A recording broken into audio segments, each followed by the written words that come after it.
transition to a responsive classroom, Laura. Yes.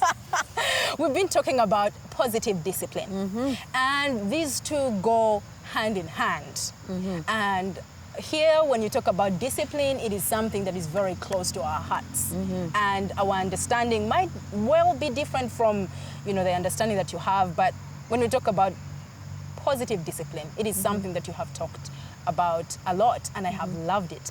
I think I would love to share with my viewers about what this approach of positive discipline is, and for us to expound a little bit more on what this is. Yes. So positive discipline, again, is another approach that has been around for quite some time. It was designed and has been created by Dr. Jane Nelson, who has wrote several books and has many different training courses that teachers can partake in. What I loved most about it is, again, it gave me a whole new perspective of what discipline is and how we can best use it in the classroom. It's really developing a very positive attitude around discipline. When children make mistakes, it's part of their learning. We want to look at it as an opportunity for us to help them really problem solve, really analyze what has happened, identify their needs, and be able to come together with a resolution. So when we see a class or a child losing it, from what I hear you say, we look at this as a mistake. And it's okay. It is. That's a It is. When has a mistake been okay? Mistakes are how we learn. Okay. Think of all of us in our life. Every day is not perfect. Everything we've done, as we learned new ideas, as we practiced something that we'd never done, as we practiced new skills, we did not get it right the first time. And young children, as they navigate their own feelings and try to understand other people through social skills, they're going to make mistakes. We're there as a trusting, caring educator and role model in the classroom to guide them through different strategies to help them learn from mistakes. Laura, I'm a teacher. I'm within a classroom, and this child is they just are not getting it. How positive do you want me to be? I want you to stay strong and be positive, because as an educator who is still learning, who is always, ready and accepting of different and new approaches, you want to keep trying for this child. If you've been doing the same thing, as you say, and they're still not listening, try something different. And I mean, when I say strategies, there's many different ways of helping to connect with a child. If there's a child who's getting angry, upset over something, I'm not sure. They've ripped up a piece of paper and you look over and you're asking them, what have you done? Why did you do that? And now they're getting really mad and angry back at us. This is the part where it comes into a conflict between you and a child. Now this child, their brain, we've spoke about this a little bit today, but the brain itself, the very front of it, the prefrontal cortex, is the reasoning. Is the reasoning and the logic. And underneath here, we have the amygdala. And the amygdala is like the little brain. It's the caveman style. It's where there's big emotions and big feelings. But this, when it's all connected, when everything is okay, when it's the all situation connected, is calm, we're able to communicate with the amygdala and say, no, we've got this, we're reasoning. We are being logical, we're going to figure it out, we're going to use our language, we're going to use the tools we have to try and solve the issue. When a child does something and they're getting really mad and upset, and a teacher comes along and perhaps uses a loud voice or in some way belittling the child, shaming them, blaming them, or using fear really, to get what they want. The child is all ready. There's a phrase used, and I think is primarily in the States, but it's called to flip their lid. And if you look it up, you can actually check that, flip your lid. This is the point where there's no reasoning. The child is not able to reason.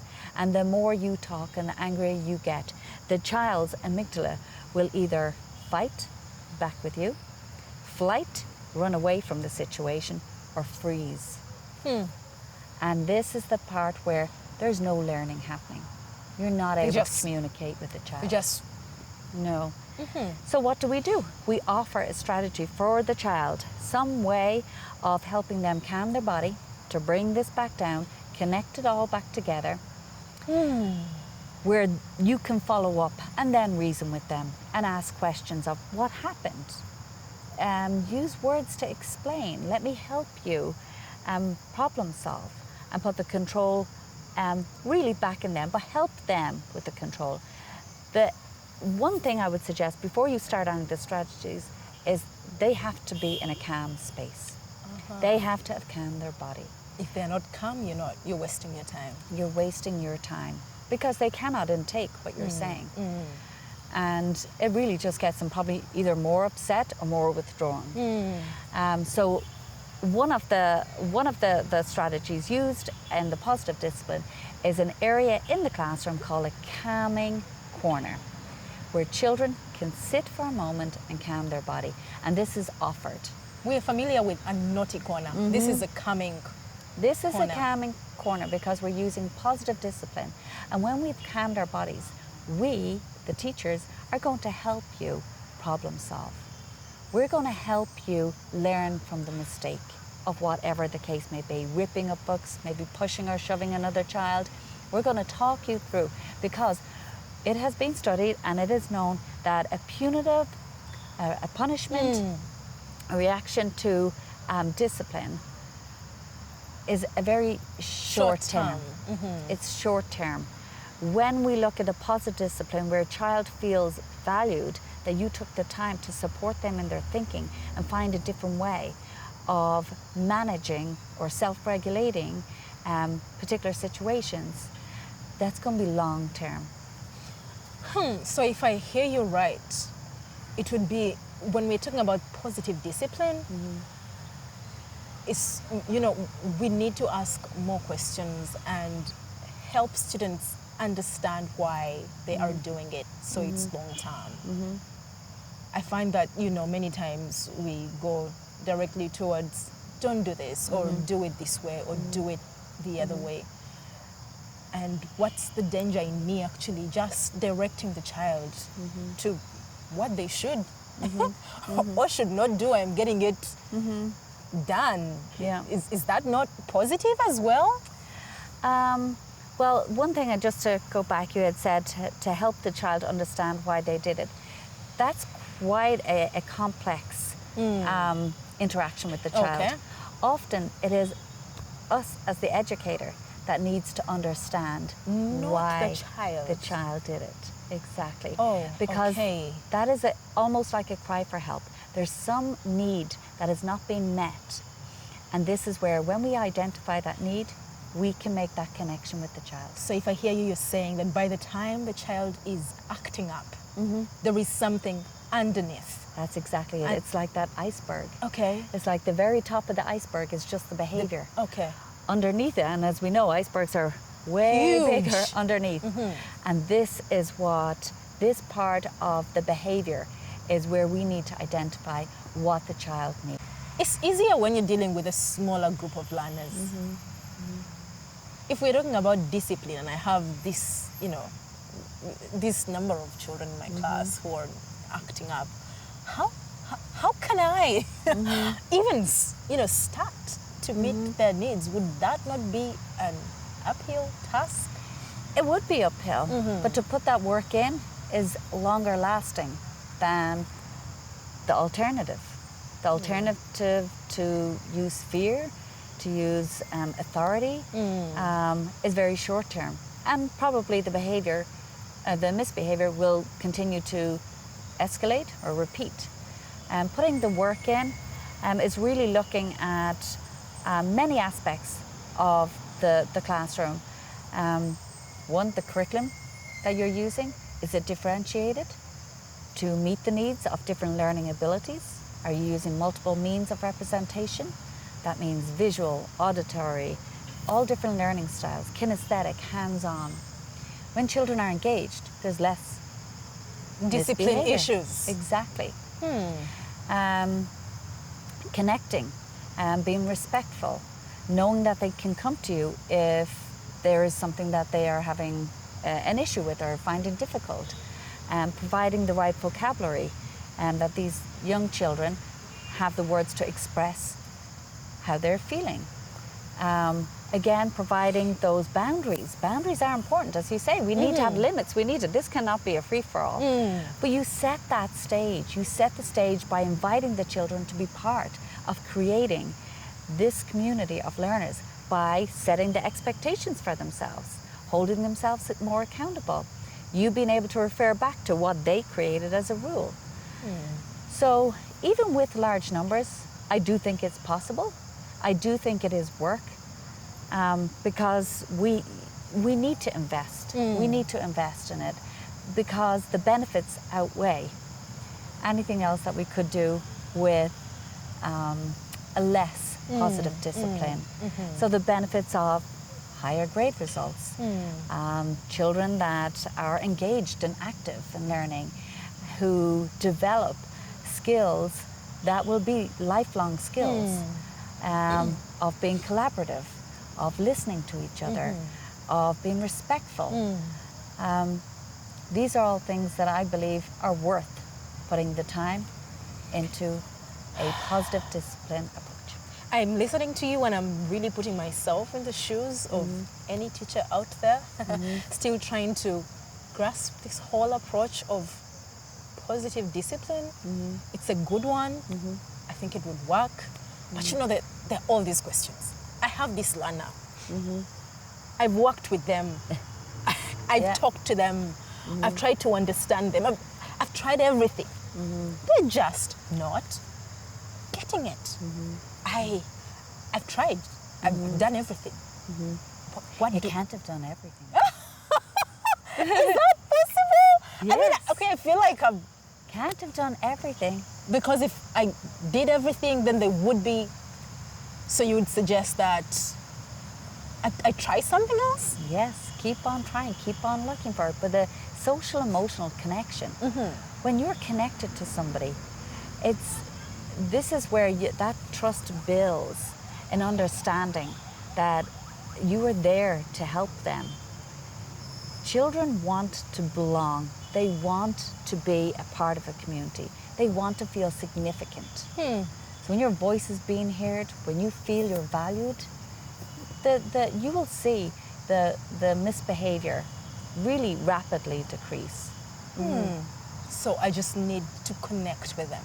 Connection. Make them feel valued and loved. Yes. And like they have a voice. Yes. Oh my and it's goodness. a joyful learning experience for all, both the teacher and the student. Just by giving the learners a voice. Yes. Oh my goodness. Thank you so much, Laura. You are very welcome. This has been wonderful. I know we've talked about so much. It just seems like there's so much more that we could be able to share. But thank you so much for sharing that information with us. It's not information that's, I know it's out there, but hearing it from someone who has tried it gives, a bit of confidence that it actually does work. It is. And if we tried it in our classrooms, we'd be able to see, results, both in the development of the learner, socio-emotionally, but also with the academic aspect. So thank you. As we conclude, is there anything that, you could leave a teacher out there in terms of those two approaches that, would encourage them to try? Because this all sounds like so exotic. I mean, why should I, even as we are finishing, why should I try these approaches anyway? Or how would you encourage us to be able to incorporate them in what we do? I think as teachers, we value education. Yes. And if we value education, don't we always want to continue learning ourselves to be the best at what we do, Exactly. to be the most effective as what we do, and to reach the children and help them continue to learn, grow, and reach their potential and goals.